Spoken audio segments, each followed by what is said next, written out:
Hello everyone, today topic is shape of atomic orbitals. Last lecture में हमने quantum number का discuss किया था। अब उसी को आगे ले जाते हुए हम एटॉमिक ऑर्बिटल्स की बात करते हैं कि एटॉमिक ऑर्बिटल एक्चुअल में क्या है। इसकी डिस्कशन ये हुआ था कि जो ये एक ऐसा रीजन जहाँ पर को इलेक्ट्रॉन पाए जाने की सबसे ज़्यादा प्रोबेबिलिटी होती है, उसे हमने एटॉमिक ऑर्बिटल डिफाइन किया था और इसे श्रोडिंगर ने साई स्क्वायर फंक्शन से दिखाया था। तो यहाँ पर को अब यहाँ से निकल के आता है कि इनके शेप कैसे होते होंगे, ये है क्या एक्चुअल में, ठीक है ना। तो पहले हम थोड़ा बात कर लेते हैं। यहाँ पर को 2-3 पॉइंट मैंने लिखे हुए हैं, इन 2-3 पॉइंटों की मैं यहाँ पर को डिस्कस कर लेता हूँ, ठीक है ना। जो इसमें पहला पॉइंट निकल के आता है वो आता है आपका शेप ऑफ आपका एटॉमिक ऑर्बिटल। यहाँ पर तो कुछ बात आपको समझनी होगी। देखिए पहला क्या है, the region where the probability density function psi square reduces to 0 is called nodal surface और सिंपली नोड्स। कुछ बात समझना एटॉमिक ऑर्बिटल्स में क्या है। एटॉमिक ऑर्बिटल हमने अब क्या पढ़ा कि एक ऐसा रीजन जहां इलेक्ट्रॉन के पाए जाने की संभावना यानी कि उसकी पॉसिबिलिटी सबसे ज्यादा है, लेकिन अगर जहां पर इलेक्ट्रॉन नहीं पाए जाएंगे उसको क्या बोलेंगे, तो उसको बोला जाता है नोडल सरफेस या उसे सिंपली हम नोड्स कहते हैं, जहां इलेक्ट्रॉन नहीं पाए जाएंगे, ठीक है ना। अभी हम इसके शेप दिखाएंगे तो इसके शेप से आप क्लियर तरह से इस चीज को जानेंगे, ठीक है ना। तो एक ऐसा रीजन जहां पर कोई इलेक्ट्रॉन नहीं पाए जाते हैं यानी कि वहां पर कोई पॉसिबिलिटी नहीं है इलेक्ट्रॉन की, तो उसे बुलाया जाता है नोडल सरफेस। अब जो सेकेंडली है वो है आपका, इसमें जो आता है रेडियल नोड्स। अभी रेडियल नोड्स और एंगुलर नोड्स से क्या होते हैं इसको समझ लेते हैं। रेडियल नोड्स अगर when the probability density of wave function for the electron is 0 on a spherical surface of a particular radius.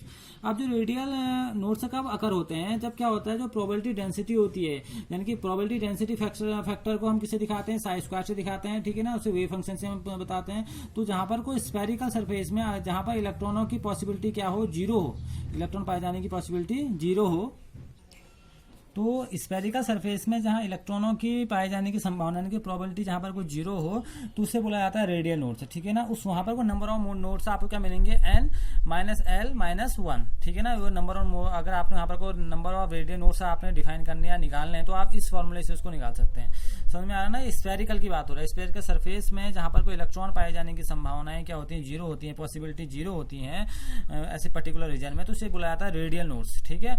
अब सेकेंडली आता है इसमें angular nodes. Angular nodes occur when the probability density wave function for the electron is 0 along the direction of specify by a particular angle. एक particular angle में, यानी कि जहां पर को आप अभी तो स्फेरिकल की बात होती है, अब स्फेरिकल के छोड़ के जब हम पर्टिकुलर एंगल की ओर जाएंगे, क्योंकि अगर अभी हम थोड़ी देर बाद शेप का डिस्कशन करेंगे एसपीडीएफ का, तो वहां पर क्या होता है कुछ स्फेरिकल डायरेक्शन में होते हैं और कुछ आपके डंबल शेप्ड में होते हैं। तो उनका जो पर्टिकुलर एंगल के डायरेक्शन में जो नंबर ऑफ मोड्स मिलेंगे वो मिलेंगे n-1 मिलेंगे, ठीक है ना।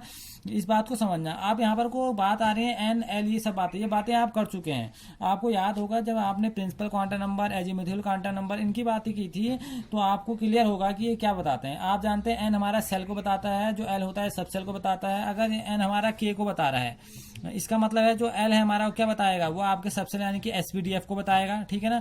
अगर यहाँ पर कोई n की वैल्यू 1 है यानी कि S की वैल्यू क्या होगी, आप जानते हैं 0, यानी कि L की वैल्यू 0 है तो क्या होगा, S होगा, ठीक है ना। अगर आपको कोई बोलता है L = 2, इसका मतलब किस ऑर्बिटल की बात कर रहा है, वो D ऑर्बिटल की बात कर रहा है। अगर L की वैल्यू 1 है तो किस ऑर्बिटल की बात कर रहा है, वो P ऑर्बिटल की बात कर रहा है। L की वैल्यू 0 तो किस ऑर्बिटल की बात कर रहा है, वो S ऑर्बिटल की बात कर रहा है। तो यहाँ पर कोई इन बातों को क्लियर करना जरूरी है और उसके लिए आपका क्वांटम नंबर वाला कॉन्सेप्ट बिल्कुल क्लियर होना चाहिए, ठीक है ना। अब हम नेक्स्ट इसमें एक टर्म में और जाते हैं जिसे हम बोलते हैं डीजेनरेट ऑर्बिटल। अब डीजेनरेट कहने का सेंस क्या है, orbitals having the same energy are called degenerate orbital. ऐसे ऑर्बिटल जिनकी सेम एनर्जी होती है, ठीक है ना। जैसे अभी मैं आपको ऑर्बिटल बताऊंगा, जैसे मैंने पी बोला, माना पी के पास 3 ऑर्बिटल होते हैं, px, py और pz। इन तीनों की एनर्जी क्या होती है, सेम होती है, ठीक है ना। तो इन्हें बुलाया जाएगा डीजेनरेट ऑर्बिटल, यानी कि ऐसे ऑर्बिटल जिनकी क्या होती है, सेम एनर्जी होती है, इन्हें बुलाता है डीजेनरेट ऑर्बिटल्स, ठीक है ना।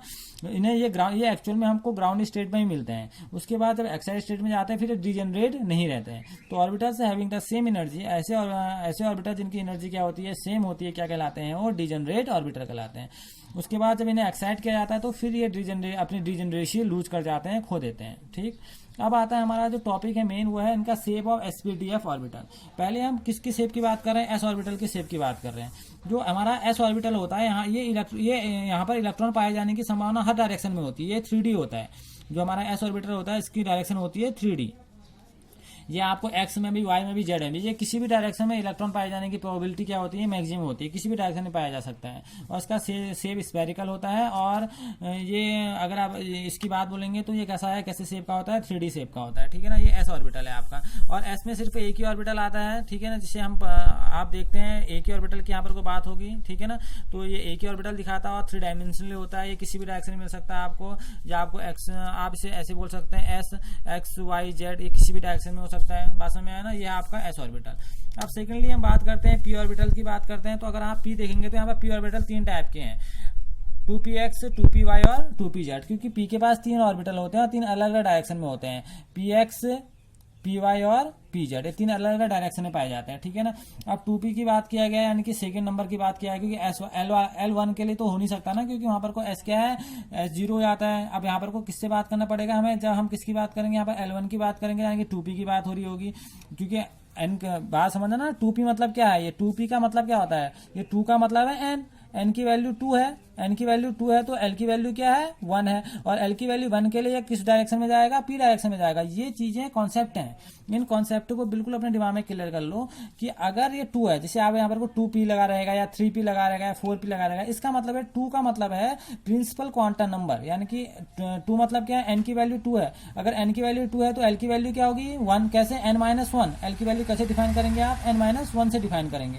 तो l की वैल्यू कितनी हो गई, 1 हो गई। तो l की वैल्यू 1 के लिए क्या होता है, l इक्वल टू 1 कहाँ रिलाई करता है, p पर, क्योंकि l इक्वल टू 0 s है, 1 क्या है आपका p है, 2 क्या है d है, ऐसे 3 क्या है f, ऐसे आप उसको रिलाई करेंगे ना। तो 2p मतलब क्या है, यहाँ पर को 1 की बात कर रहा है, 1 मतलब l इक्वल टू 1, यानी कि किस डायरेक्शन में आ गया है p। तो 3 मिलते हैं यहाँ पर को 2px, 2py और 2pz। इनके ऑर्बिटल देखेंगे आप तो किस में, ये x डायरेक्शन की ओर दिखेगा। अब यहाँ पर को समझना नोडल प्लेन कहाँ पर को है, ये जो बच गया ना, ये जो z और y जो बच गई आपके क्या होंगे, नोडल प्लेन होंगे, क्योंकि इस यहाँ पर तो इलेक्ट्रॉन पाए जाने की पॉसिबिलिटी है, दिख रहा है आपको, इस जगह इलेक्ट्रॉन पाए जाने की फुल पॉसिबिलिटी है। तो ये क्या हो गया आपका 2px हो गया, और जो दो बच गए डायरेक्शन वो क्या कहलाएंगे आपके नोडल प्लेन्स या नोड्स कहलाएंगे, ठीक है ना। वैसे ही आपका किसमें होगा, वैसे ही आपका होगा 2py में, y डायरेक्शन में आपको दिख रहा है, ठीक है ना। तो आप में यहाँ पर 2 नोडल प्लेन मिलेंगे जहां इलेक्ट्रॉन नहीं पाए जाएंगे। और यहाँ पर को देखिए, ये आपका कौन सा ऑर्बिटल है, 2pz, ये किस डायरेक्शन में, z डायरेक्शन में आपको इलेक्ट्रॉन की प्रोबेबिलिटी मैक्सिमम है यहाँ पर को, लेकिन x और y में आपके क्या होंगे, नोड्स होंगे, यहाँ पर कोई इलेक्ट्रॉन नहीं पाए जाएंगे। तो ये कौन सा ऑर्बिटल हो गया आपका, p ऑर्बिटल। इसका शेप बोला जाता है डंबल शेप। इसको किस शेप का बोला जाता है, डंबल शेप का। आप देख रहे होंगे, आपने डंबल पकड़े होंगे, उसी डंबल शेप का है, ठीक है ना। यानी कि इस टाइप के नहीं होते डंबल को आप पकड़ेंगे तो ठीक उसी शेप के होते हैं यहाँ पर को, यानी कि 2px, 2py और 2pz। इसे आप px, py और pz भी बोल सकते हैं। ये यहाँ पर को 2p भी हो सकता है, 3p भी हो सकता है, 4p भी हो सकता है, उससे कोई फर्क नहीं पड़ेगा, वो प्रिंसिपल क्वांटम नंबर को बताते हैं। एक्चुअल में पी ऑर्बिटल के क्या है, शेप है। अब हम बात करते हैं डी ऑर्बिटल के शेप की। तो डी के यहाँ पर को 5 ऑर्बिटल आपको मिलते हैं, ठीक है ना।